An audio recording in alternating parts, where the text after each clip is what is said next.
I'm working on the motifs found in the Manchester School of Embroidery book number 2. They are meant for a colour, but I'm going to use them for something else. I'm not sure yet what. I might cover a cushion or make a piece for a window. I'm not sure yet. There are several flowers, some large, some small. I'm still working on the last flower, and I'm going to show you how to make them. This one is the first flower, so I'll start with that one. The patterns in the book are very difficult to understand at times, yet the motifs themselves are not difficult to make once you've interpreted the pattern. So I'm going to show you what's actually in the pattern. I'm going to show you how I solve the riddles that I find. Sometimes you have to guess what they mean, and sometimes you also have to guess how many stitches you need to put in. So this is flower number 1, and I'm going to now show you how to find the pattern. I'm going to open Antique Pattern Library. So there you find it. You click on there and now you're into the Antique Pattern Library. This is a wonderful website. They've got lots of different patterns in all different genres, and they are a charity that rescue patterns and transcribes them and loads them up for free on the internet. They do ask for donations, and every year I do give them something because it's such a great resource. So next I'll click on Catalogue,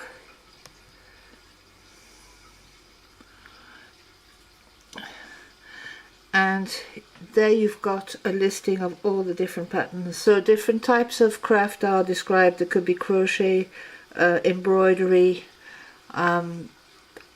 dolls, all kinds. It's a really useful resource. So I go under technique and I choose Irish crochet. So here are all the Irish crochet patterns and books that they've got available. Some of them are in different languages, and if anybody wants me to work on French patterns, there's no problem. So you can see that it's a great resource. Some of them date back to the 1860s.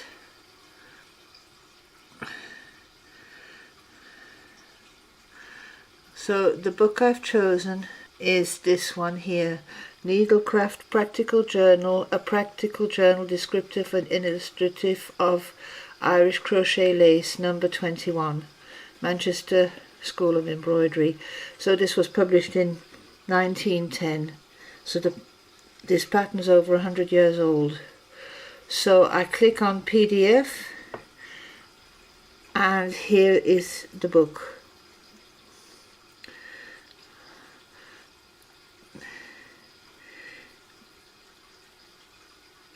It gives you a description of how to prepare your work, what materials you need,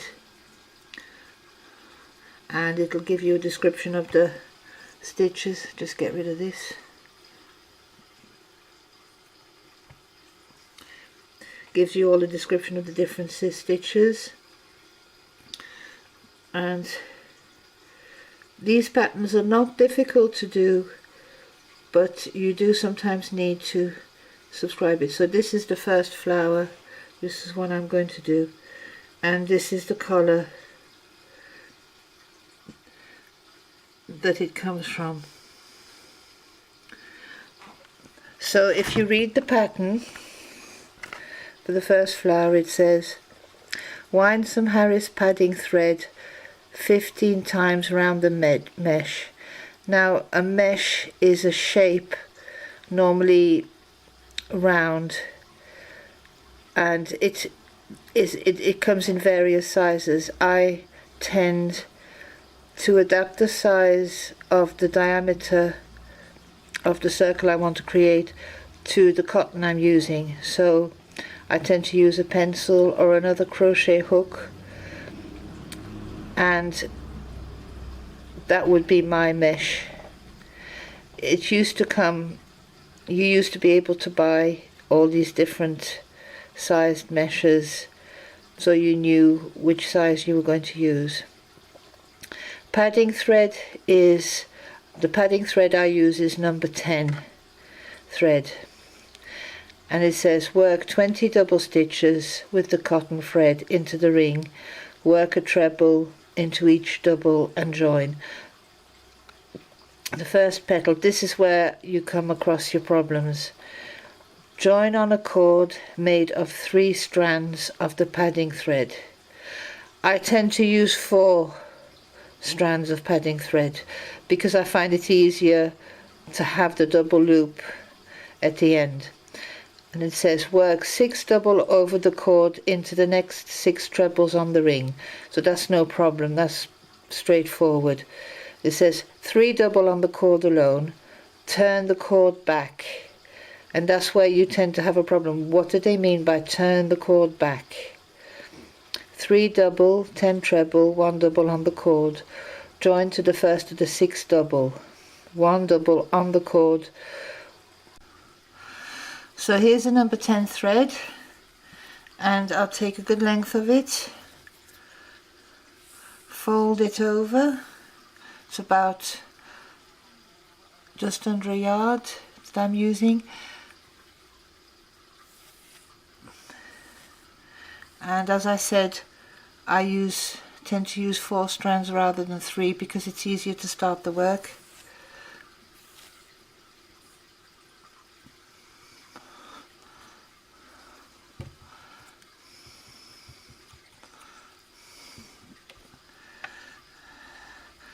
So I've got that ready now, and now I'm going to make the inner circle, so the little bit in the middle, the little ring. I'm using this crochet hook as the mesh. As I said, you just choose, you could be a pencil, could be a pen, could be a crochet hook, and also it depends on how able you are to do this. So it said on the pattern, wind some thread 15 times around the mesh. So I hold the thread on and I do 15 winds. 2, 3, 4, 5, 6, 7, 8, 9, 10, 11, 12, 13, 14, 15. Cut it off.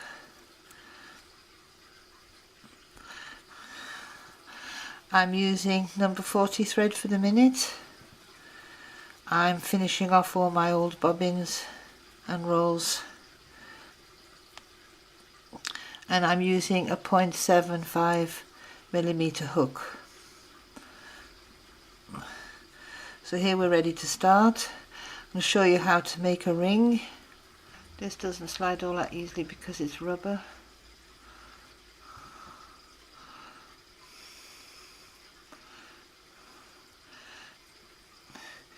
You see,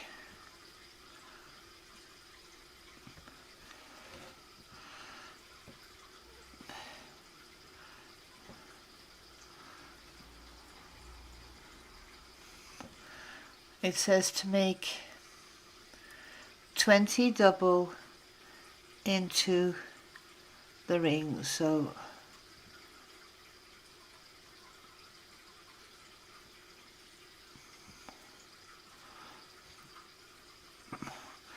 by double they mean pull the thread through and pull through the 2 loops.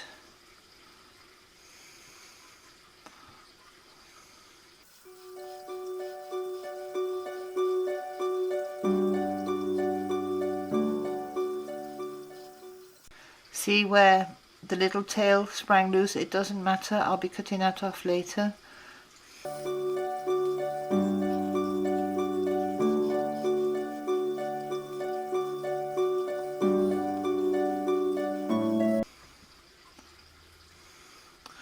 So there we have 20 single crochet into the ring. And just join it up.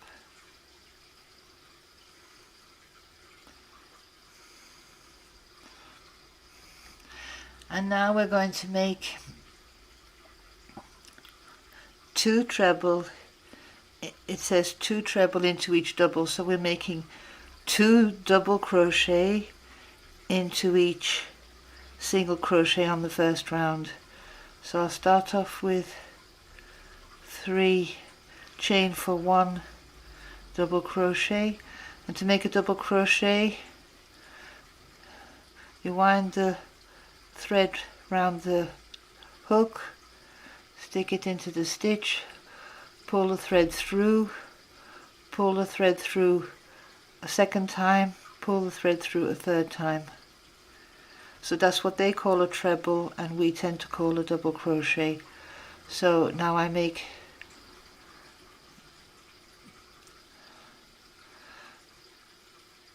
two stitches in each one stitch of the previous round.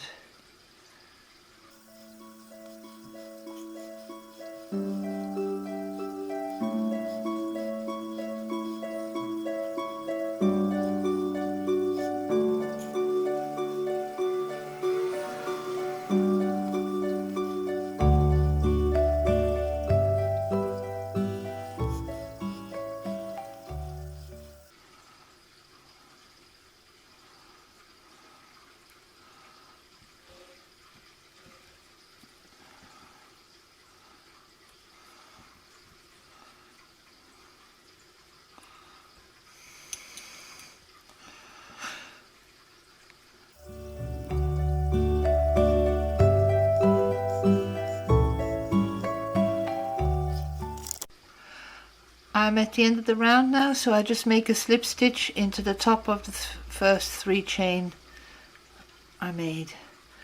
So this is round 2. So now we come to the bit where I had my first problem interpreting what they meant. I'm going to have, it says join on a cord, so it said 3 strands, but I'm making it with 4 strands of padding thread.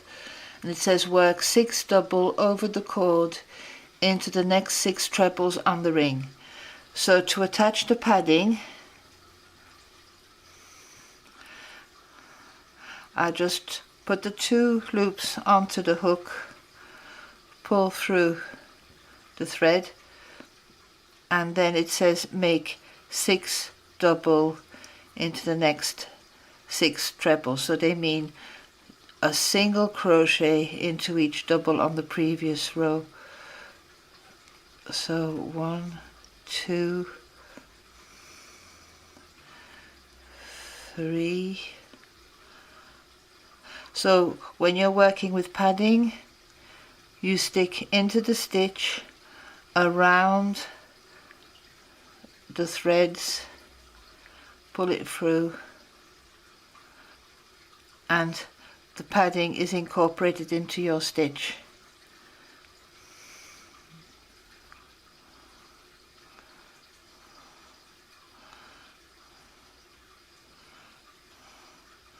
So we've got our 6 single crochet into the double crochets on the row below. So then they say 3 double over cord alone, so that means 3 single crochet over the cord. So when you're doing over the cord, you just crochet around it.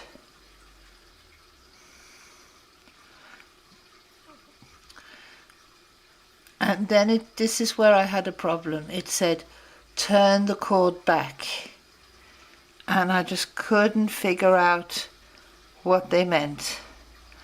But when I look at the drawing, so I've been trying to interpret this turn the cord back, and what I think you need to do is turn the work round and then work on the cord that way. So you need to do 3 more single crochet,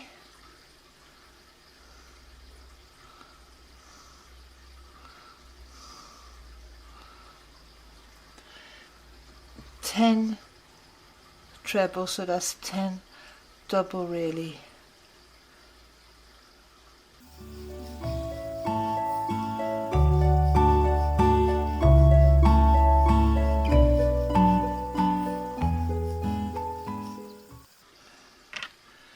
One double again, so that means one single,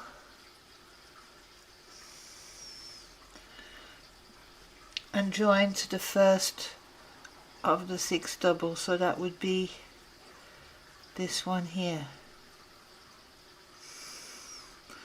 So I make a single crochet into that one, and I've got a loop. Then it says work double stitch on the cord all along the last treble and double stitches till you come again to the ring.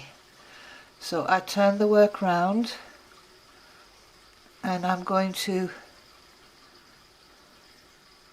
make single crochet all along these stitches around the cord again, so the cord will be enveloped by the single crochet.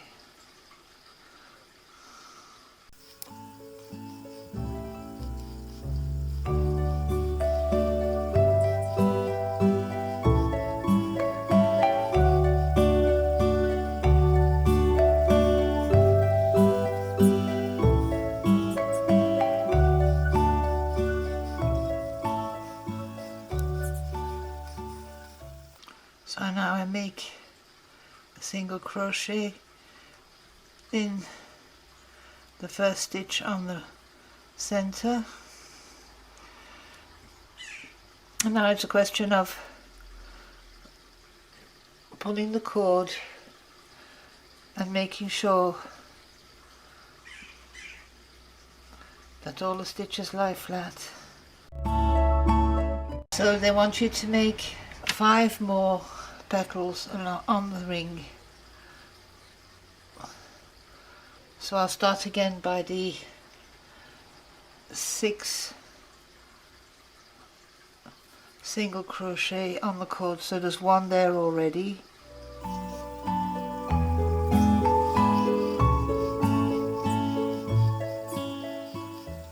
So 3 on the cord alone. So when I'm crocheting on the cord alone, I tend to grab between the cord and the center, and I crochet between, and when I turn round I put a bit of tension on the cord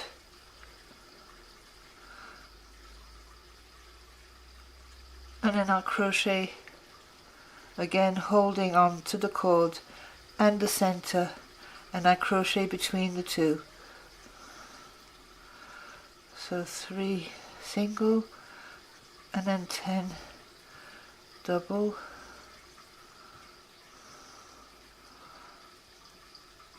I find if there's a bit of tension it makes it that little bit easier, but all crochet is about tension in the end.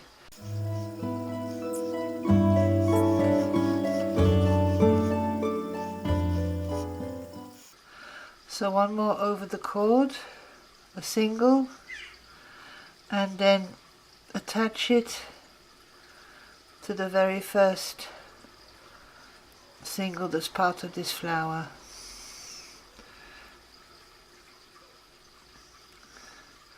Turn it round, and now I make single crochet around the cord along the edge.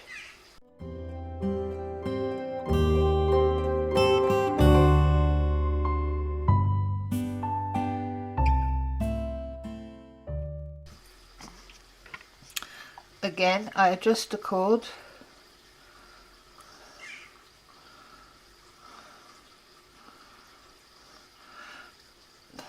You've got to be able to lay the work flat, so by pulling on the cord you're either stretching or bringing the stitches close together.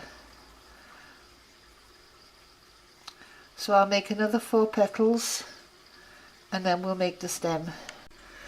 So to finish off the stem, 4 double, so 4 single crochet into the center over the cord,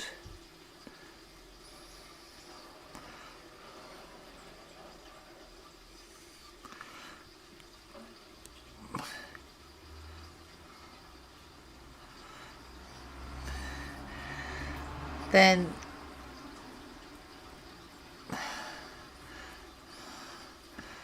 two single crochet over the cord alone,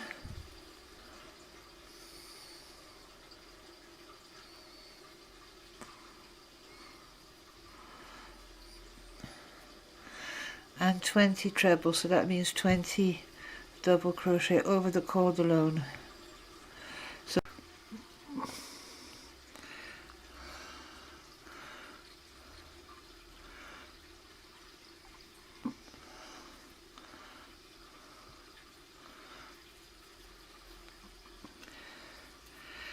So if you see how I'm holding the work,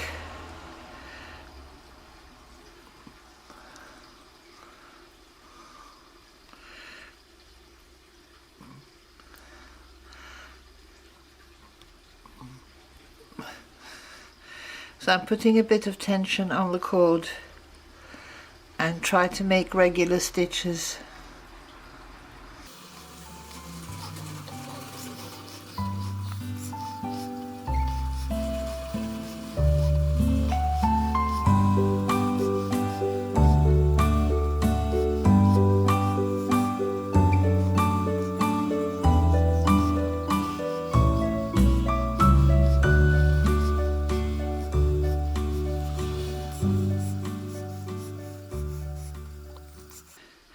You can slip and slide the stitches over the cord.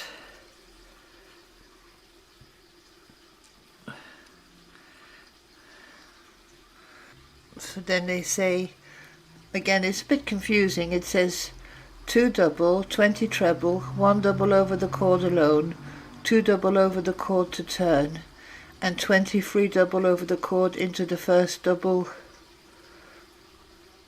into the 1 double, 20 treble, 2 double. So I presume what they mean is that you need to make 3 single crochet on the cord,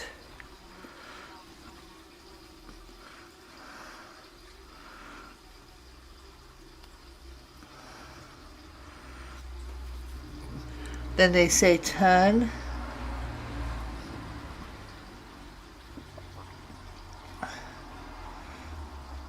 and I presume that the 2 first single that you come across you don't do anything with, and you start making single crochet in the 3rd one.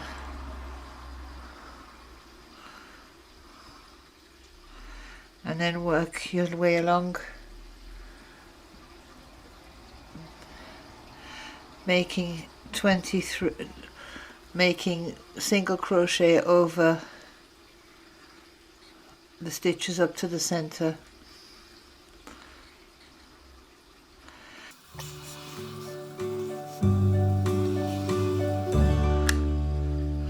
So I've made all the single crochet along the stem. I'm going to finish it off now. I'm going to leave enough thread to be able to stitch the end of the cord into place.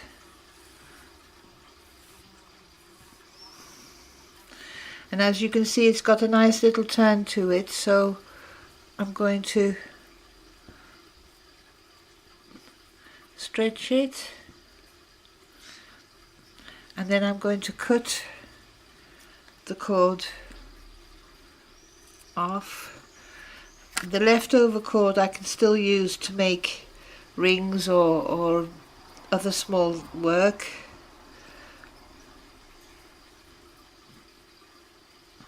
So here's the flower finished. As you can see, there's a difference in size. This one's made with number 80 thread, and this one's made with number 40 thread. So as you can see, the size of your thread does make a difference.